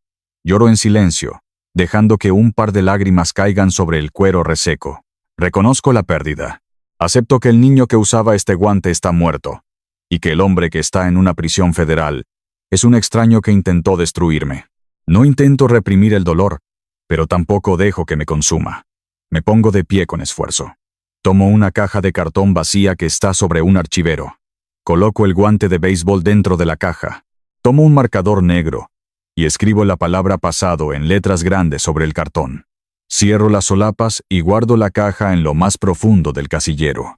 Elijo vivir en el presente, enfocando mi energía en este patio y en los jóvenes que realmente valoran mi presencia. A la mañana siguiente, Héctor Salinas vuelve a cruzar la puerta de mi oficina, esta vez con una sonrisa de satisfacción en su rostro curtido. Trae consigo una sola carpeta azul, delgada pero pesada en significado. Se sirve una taza de café de mi cafetera y se sienta frente a mí. «Tengo las órdenes finales de la Corte Federal, Mateo», anuncia Héctor, abriendo la carpeta y mostrándome un documento con el sello oficial del juez. Los abogados del prestamista de dinero duro intentaron una última maniobra. Intentaron colocar un gravamen sobre tu patio de maniobras, argumentando que Julian actuó como tu agente comercial de facto. Siento que los músculos de mi espalda se tensan por instinto. ¿Y qué dijo el juez? El juez desestimó la moción por completo, dice Héctor, golpeando el papel con el dedo. Como el permiso de la Agencia de Protección Ambiental precedía al préstamo por más de una década, y demostramos con tus registros de telemetría que el reporte ambiental fue falsificado sin tu conocimiento, la Corte dictaminó que tú eres una víctima del fraude, no un cómplice. Tu propiedad está 100% libre de cualquier reclamo o deuda corporativa. Suelto un suspiro largo, sintiendo que la última sombra de amenaza se disipa en el aire de la oficina. Héctor saca un segundo documento, un fajo de papeles encuadernados con una cubierta legal gruesa. Y ahora, el último paso. Este es el fideicomiso irrevocable que me pediste redactar. Al firmar esto, transfieres la propiedad legal de estos 15 acres de tu nombre personal al nombre del Centro de Capacitación Sindical sin fines de lucro. Tú seguirás siendo el director vitalicio, pero la tierra ya no te pertenecerá a ti, ni podrá ser heredada por Julian. Tomo mi bolígrafo de tinta negra. Miro el documento. Esta es la armadura final. Apoyo la punta del bolígrafo sobre la línea de firma y escribo mi nombre con trazos firmes, angulares y decididos. La firma de un hombre que tiene el control absoluto de su destino. Está hecho, le digo a Héctor entregándole el documento. La tierra nunca podrá ser vendida para desarrollo comercial. Pertenece a los trabajadores de Houston a perpetuidad.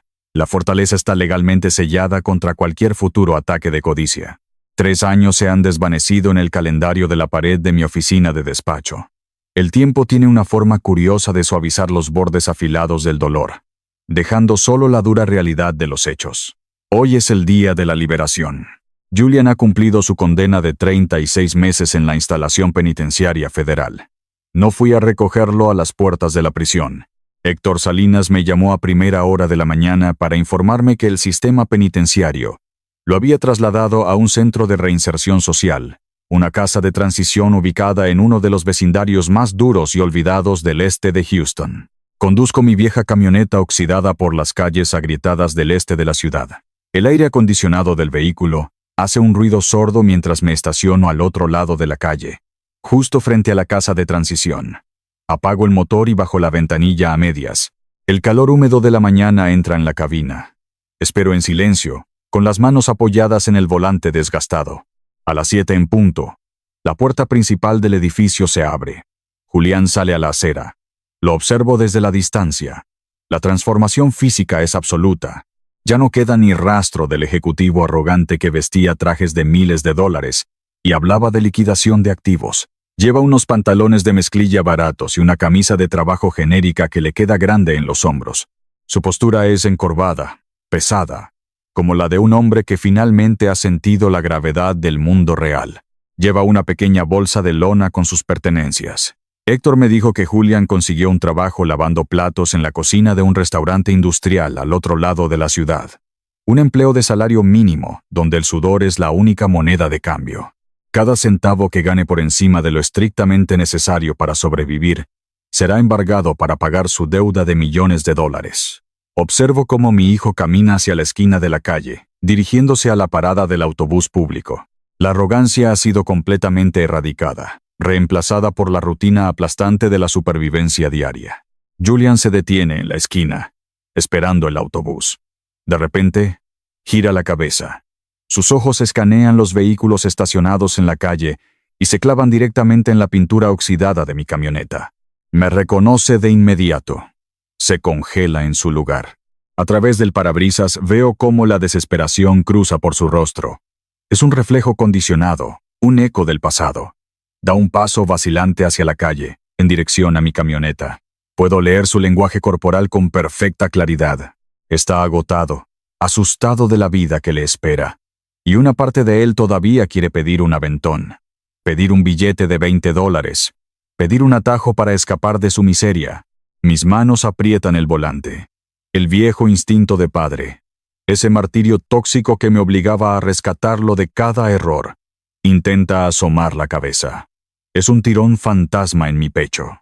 Pero esta vez, el muro de concreto en mi mente se mantiene firme. No bajo la ventanilla. No abro la puerta. No enciendo el motor para acercarme a él. Mantengo mi mirada fija en la suya a través del cristal. Cuando Julian da el segundo paso hacia la calle, levanto la barbilla y le doy una sacudida de cabeza lenta, firme y absolutamente definitiva. Es un no silencioso que resuena más fuerte que cualquier grito.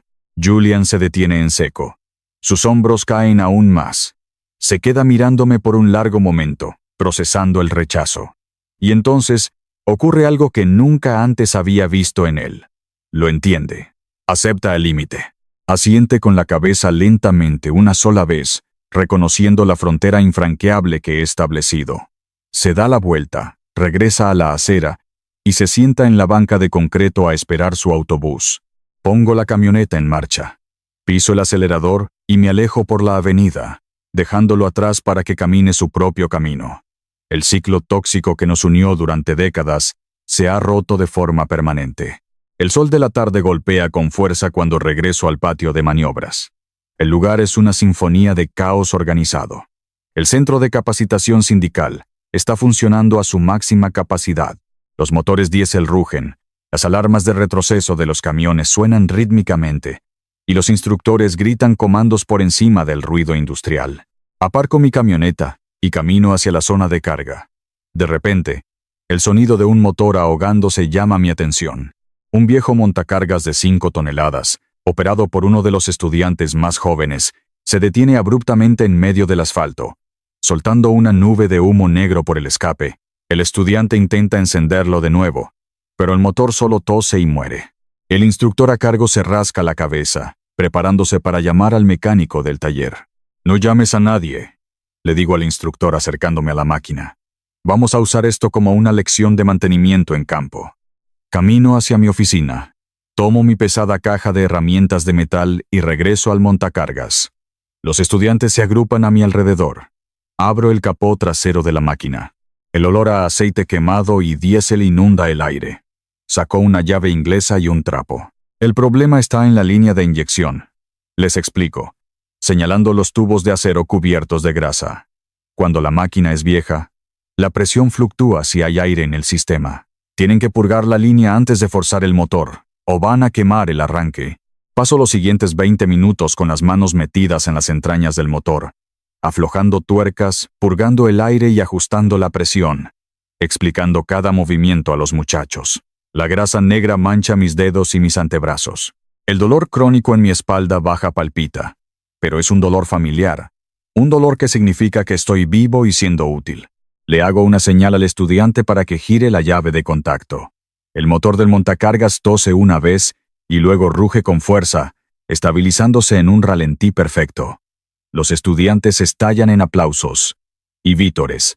Limpio mis manos con el trapo, sintiendo una ola de orgullo genuino.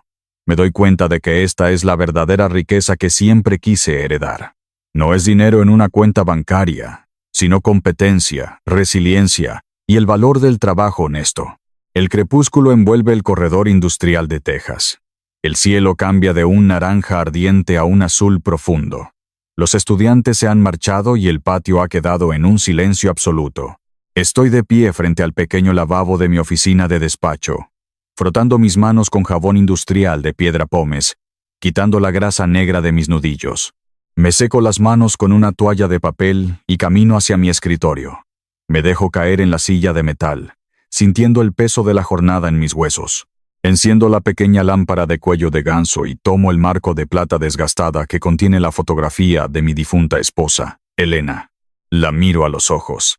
En la quietud de la oficina, permito que una última duda cruce por mi mente. Pienso en Julian, lavando platos en una cocina hirviente, durmiendo en una cama estrecha en una casa de transición, despojado de todo. ¿Fui demasiado duro con él, Elena? Susurro en la habitación vacía, deslizando el pulgar sobre el cristal del marco. ¿Fueron esos 3 años, en la celda, demasiado brutales? Me quedo en silencio, escuchando el zumbido distante de la autopista, esperando que mi propio corazón me dé la respuesta. Y la respuesta llega, clara y sin remordimientos. Salvar a Julian del fuego, pagar su deuda y encubrir su fraude, solo habría permitido que la podredumbre de la codicia lo consumiera por completo. El fuego de la prisión y la ruina financiera quemaron todo lo que era falso en él.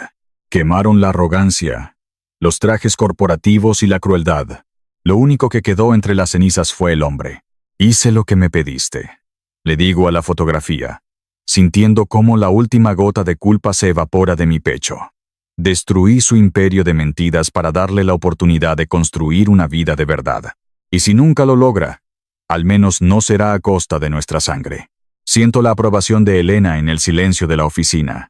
Acepto mi papel en esta historia.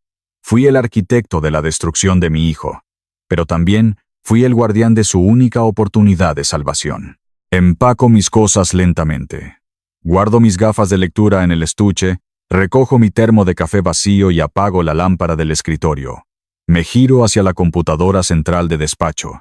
Las pantallas muestran las cámaras de seguridad del patio, una cuadrícula de imágenes en blanco y negro que vigilan mis 15 acres. Presiono el botón de apagado. Las pantallas parpadean y se funden a negro, sumiendo la oficina en la penumbra.